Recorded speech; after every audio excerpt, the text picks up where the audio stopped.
Welcome to part one of why we need to have hard conversations much faster.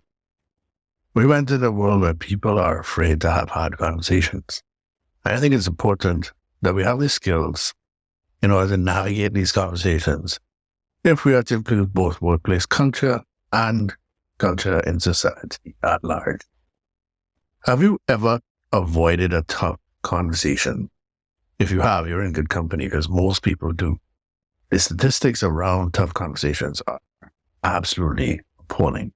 Workplace avoidance: 70% of employees avoid difficult conversations with bosses, colleagues, or direct reports.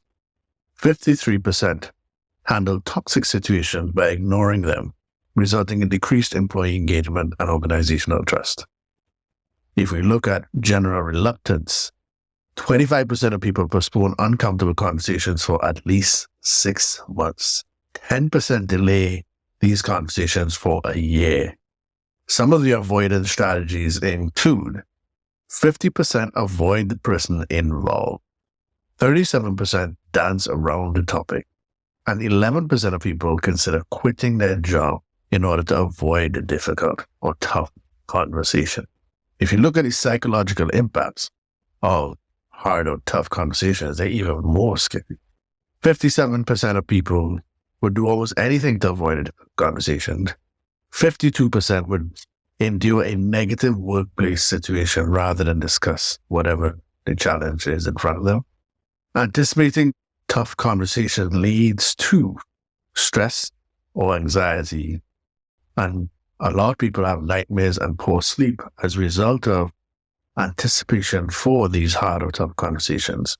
You see, when it comes to tough conversations, the stakes are very, very high, especially if you are an entrepreneur, business owner, or professional.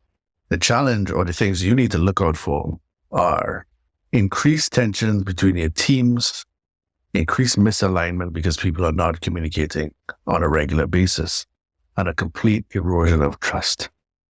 One of the measures of trust is the level of candor or the degree of candor to which I can approach you in a conversation. Now, when people are avoiding tough conversations, we cannot have these candid conversations. Quite famously, Amy Edmondson talked about how the most important thing for high-performing teams are psychological safety. And psychological safety is the degree or extent to which I can bring up a hard or difficult conversation without fear of repercussions where I might lose my job or be punished, whether directly or indirectly. So our capacity to have tough conversations has high stakes. And in this series, I want to help you navigate tough conversations so that you too are not part of the stats that I just read out. I'm looking forward to sharing some insights. You can navigate difficult conversations with confidence, clarity, and you feel like there's a sense of purpose. I strongly believe that if we have the frameworks that we know how to take on or address these difficult conversations, many of us will be better off. So I hope you enjoy this series. We're going to do a series where we lay out frameworks, tips, tricks, things to avoid so that you know how you can navigate your next tough, hard, or difficult conversation.